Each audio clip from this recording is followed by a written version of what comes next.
না না বিজেপির সঙ্গে আমার এবং আমি বিজেপির সঙ্গে যোগাযোগ করেছিলাম গত 5-6 দিনের মধ্যে এবং যেহেতু আমি যোগাযোগ করেছিলাম এবং তারাও যোগাযোগ করেছিল, আমি আদালতে বসিনি, আমি ছুটি নিয়েছিলাম।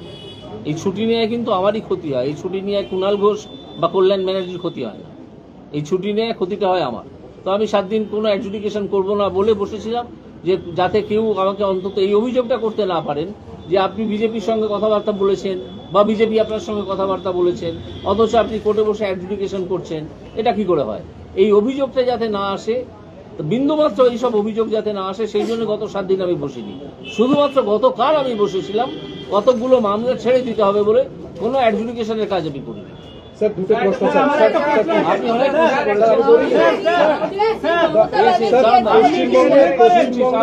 প্রশ্নটা আপনি করেছেন একটু। স্যার, আপনি কি মনে করেন যে তৃণমূল মানে দুর্নীতি, দুর্নীতি মানে তৃণমূল? হ্যাঁ, আমি তাই মনে করি। স্যার, একটা প্রশ্ন আছে। স্যার, সন্দেশখালী নিয়ে আপনার মতামত, সন্দেশখালীতে কি চলছে? Electoral bond, sir, electoral bond কি আদতে দুর্নীতির একটা উপায় বলে মনে হয় আপনার? ইলেকটোরাল বন্ড দুর্নীতির উপায় না হলেও সেখানে স্বচ্ছতার অভাব ছিল, যেটা আমাদের মহামান্য বিচারপতিরা সুপ্রিম কোর্টের সেটাকে ঠিক করে দিয়েছে। सर, ममता बनर्जी को लेके आपका ख्याल क्या है? Mamata Banerjee, yes, like other political personalities, she is also one political personality. What else? Sir, আপনার কি মনে হয় নিয়োগ দুর্নীতি মামলা যখন চলছিল, আপনি যেভাবে রায়গুলো দিচ্ছিলেন, আপনি ছাড়ার পরে সেই রকম যারা ধরুন এখনো অনশন করছেন, তারা কি সেই বিচারটা পাবেন যেটা আপনি ভরসা দিয়েছিলেন? সেটা আমি বলতে পারবো না, কারণ এখন যে বিচারপতিরা আছেন তারা তাদের মতো পদ্ধতিতে চলবেন। আমি তাদের পদ্ধতিতে চলছিলাম না, আমি একটা পদ্ধতিতে চলছিলাম যেটা সুপ্রিম কোর্ট অবধি যেটার মান্যতা পেয়েছে।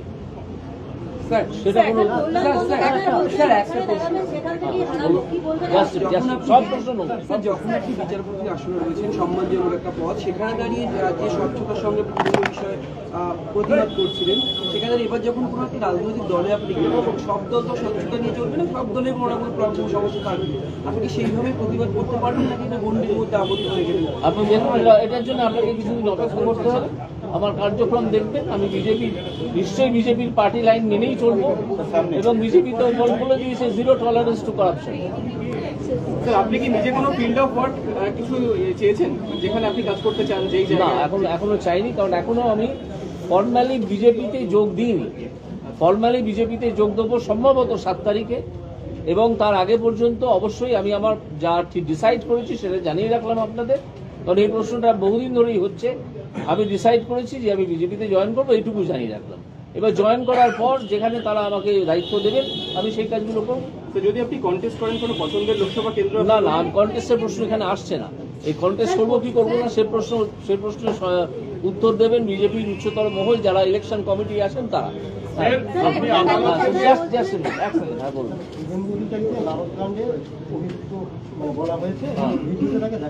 প্রথম কথা, নালদকাণ্ড একটা চক্রান্ত। একটা লোক আছে তালপাতার সেপাই না সেনাপতি কি বলে ডাকে সব তৃণমূলের নেতারা থাকে, সে অ্যালকেমিস্ট বলে একটা কোম্পানি ছিল তার খুড়শ্বশুরের, তাকে দিয়ে এই পুরো কাণ্ডটা করেছিল। এটা একটা চক্রান্ত, এটা কোনো আপনার কি বলো ওটাকে স্টিং অপারেশনই নয়। এটা ওই ভদ্রলোককে ইউজ করে একটা চক্রান্ত করা হয় বিভিন্ন লোককে। যখন সেই তালপাতার সেপাই রাজনীতিতে দাঁড়াতে চাইছিল, তখন সে চায় যে তার বিভিন্ন যে সিনিয়র নেতা যারা আছে তাদের নামে একটা বদনাম রুটিয়ে দিতে, সেই জন্য এই কাজটা করা হয়েছে। সুতরাং এইটা কোনো দুর্নীতির সঙ্গে এর সমস্যা অনেক দূরে। আগে চক্রান্তের দিকটা দেখতে হয়, যে কে চক্রান্তটা করেছিল, কেন চক্রান্ত করেছিল, ওইটি তো শুরু করেছে, অ্যালকেমিস্টের তদন্ত তো শুরু করেছে।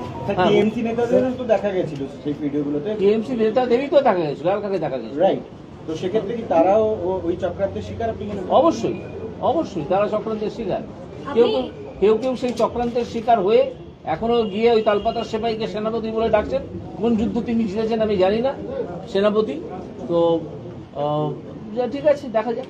আপনি ইঙ্গিতপূর্ণভাবে যার কথা বললেন, তিনি যদি নির্বাচনী ময়দানে আপনার প্রতিদ্বন্দ্বিতায় দাঁড়ায়, আপনি লড়াই করবেন? দাঁড়াবেন, আমি কি ভয় পালিয়ে যাবো? যদি আমাকে বিজেপি তার বিরুদ্ধে দাঁড় করায়, আমি কি ভয় পালিয়ে যাবো? এবং আমি দেখিয়ে দেবো তার দুর্বৃত্ত দলকে কিভাবে মোকাবিলা করতে হয়।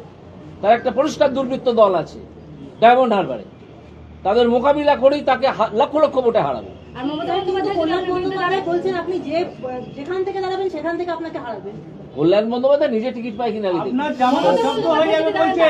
হ্যাঁ, কল্যাণ বন্দ্যোপাধ্যায় বলছে আপনার জামানত জব্দ হয়ে যাবে। আরে কল্যাণ ঘোষ কি ভবিষ্যৎবাণী করতে শুরু করেছেন নাকি? হ্যাঁ, কল্যাণ বন্দ্যোপাধ্যায় কি ভবিষ্যৎবাণী করতে শুরু করেছেন? মমতা বন্দ্যোপাধ্যায় আমার কথা, হ্যাঁ? মমতা বন্দ্যোপাধ্যায়ের সঙ্গে যদি আপনার নির্বাচনী ময়দানে লড়াই হয় তাহলে কি?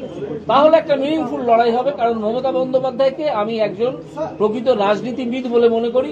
কোন তালপাতার সেপাইকে আমি দুষ্কৃতির বেশি কোনো সম্মান দিতে পারবো না। কাকে বলছেন দামোদর সেটাই বন্দ্যোপাধ্যায়? যাকে অন্যরা সেনাপতি বলছেন, নাম উল্লেখ করুন। না নাম বলবো না।